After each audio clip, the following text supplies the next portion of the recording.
Hi everyone, welcome to the Illuminate Asia podcast, where we talk about the latest trends in market research and insights in Southeast Asia.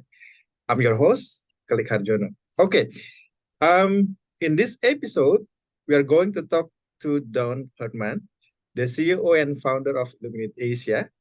Dawn is over 20 years of experience in market research, and she's passionate about using her insight to help businesses succeed in Southeast Asia. So let's find out more. So stick around. All right. So how are you, Dawn? Could you please introduce yourself to the audience today? Great, thanks, Kellic. Sure. I've been in the insights business for more than a quarter of a century now, actually. I'm originally from Australia, where I started my career. I've also been based and worked in Europe and Asia, but been working on projects with clients in virtually every corner of the globe.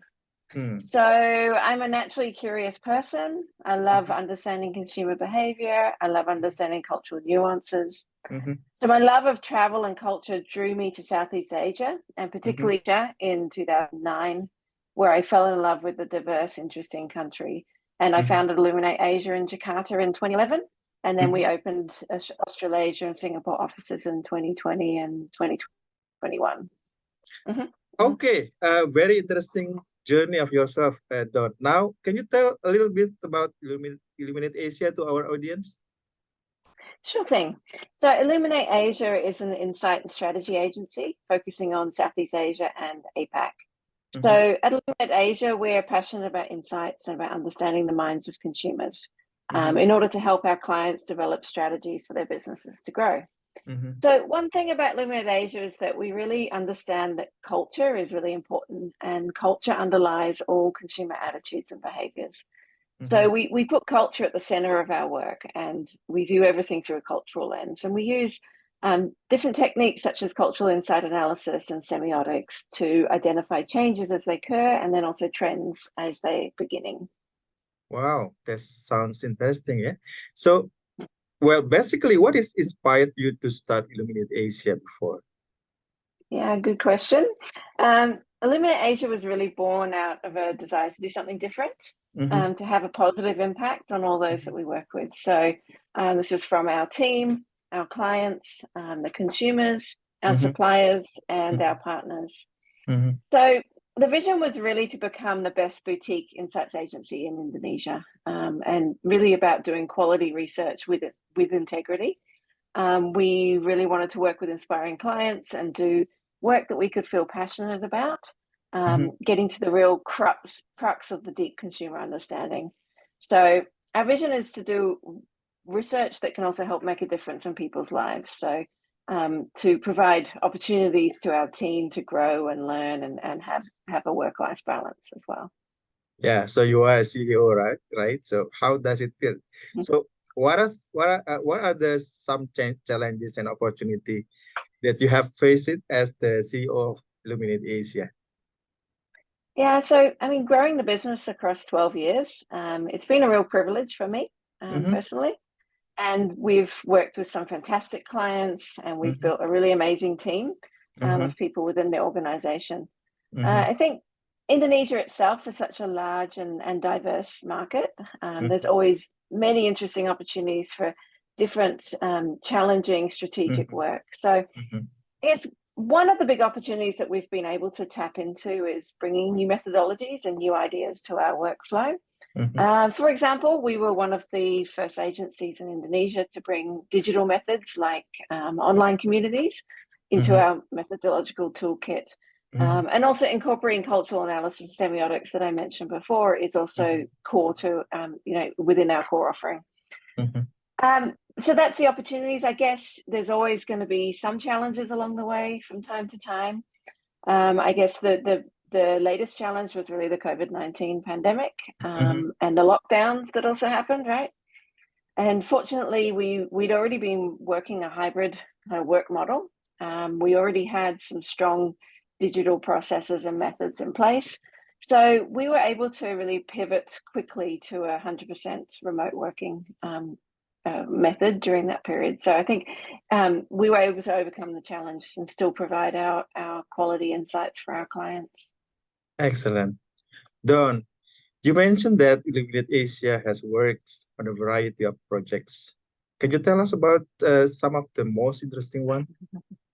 Yeah, so this is a tricky question because over the 12 years, you can imagine there's just so many projects, and Sure. there's so many of them that are really fascinating and really rewarding as well, and some challenging.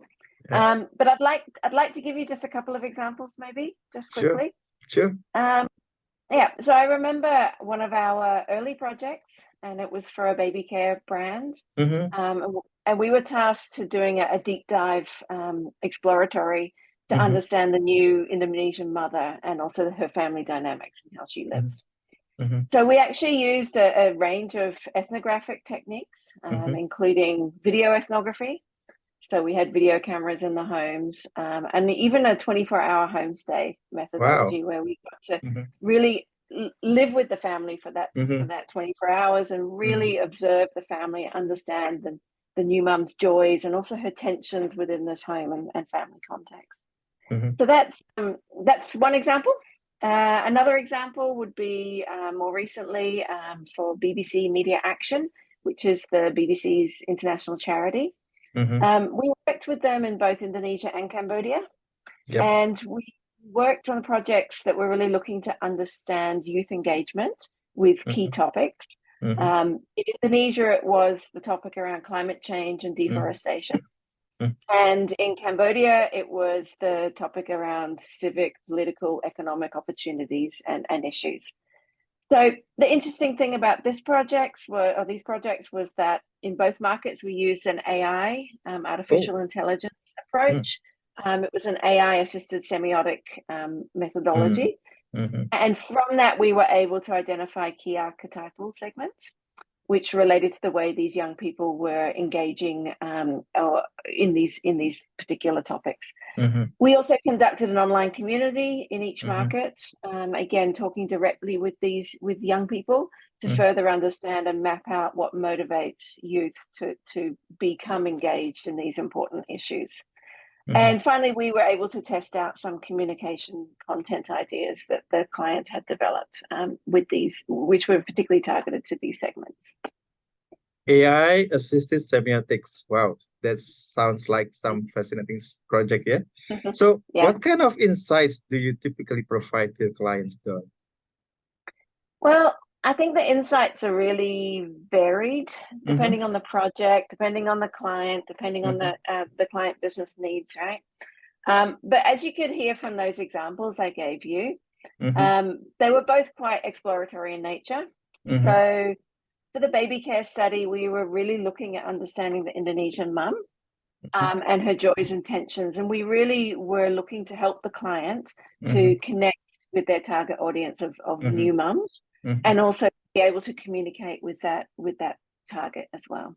For the BBC Media Action example, it was really about providing direction on strategy and their campaign to enhance the youth engagement on these key topics. And we looked at doing this by each of the archetypal segments we identified, so different communication methods for each. But I mean, our work is very varied, and in other types of work, maybe we're providing a cultural context or a trends analysis on a particular construct. Maybe it's sustainability or freshness, for example. Or we might be helping our clients to develop their brand or their marketing strategy or the innovation pipeline. Or sometimes we're simply testing out concepts or communications or new product ideas with consumers. So in overall, Illuminate Asia, we always try to looking for a best way to help the clients, right? So is there any methodology that you would like to highlight here for the audience? Yeah, so like you said, we're always looking for the best way to deliver insights to clients in order to help them with their businesses and with their objectives. I think I've talked already a little bit about one of our established methods, which is the cultural insights using semiotics. So this is really about the study and meaning of cultural signs and symbols. So it really, this semiotics really delves into how signs convey information how they can evoke emotions and shape our understanding of the world. Mhm. So through this, we can identify different cultural codes, and we classify them as dominant or emergent. And we can explore, new unique trends and look at potential positioning and communication spaces. We're also able to map out these cultural codes and look for white spaces for our clients for things like positioning, communication, products, and so on. Yeah. Sure. Yeah. So that's one example. Another example is a groundbreaking new approach to workshops, and this is using Lego serious play method. Lego. Oh wow. Lego, Okay. yeah, fun, right? Yeah. So the method really harnesses the power of the hands-on engagement. So it Okay. can really help people become more innovative, become more collaborative, and more problem solving. So we're actually using the bricks to get that involvement from participants, and it really helps them to express their ideas and their understandings. And it is a method that uses metaphors, so it taps really into this subconscious thinking, and it allows the participants to really uncover ideas or insights that maybe they wouldn't have been able to otherwise. So it's a very useful method, a useful tool that we're now employing. Frankly speaking, Don, I'm getting more and more interested in Illuminate Asia. So, is there any recent update on what your team are doing at the moment? Yeah, so we've got lots of interesting things happening, lots of interesting initiatives at the moment. One example is we've just completed our economic confidence index and our climate change tracking study. So we've just recently launched that. We have our white papers for that, and we've also launched some press releases as well. So please get in touch if you're interested in those particular topics and areas. Of course. You can always check out our social media such as LinkedIn, Instagram, and YouTube channel. So I think that's wrap up, Don. Thank you so much for sharing your information today. It's been my pleasure to have you on this podcast. Thanks, Thank you. Luke. Thank you. Take care. Bye.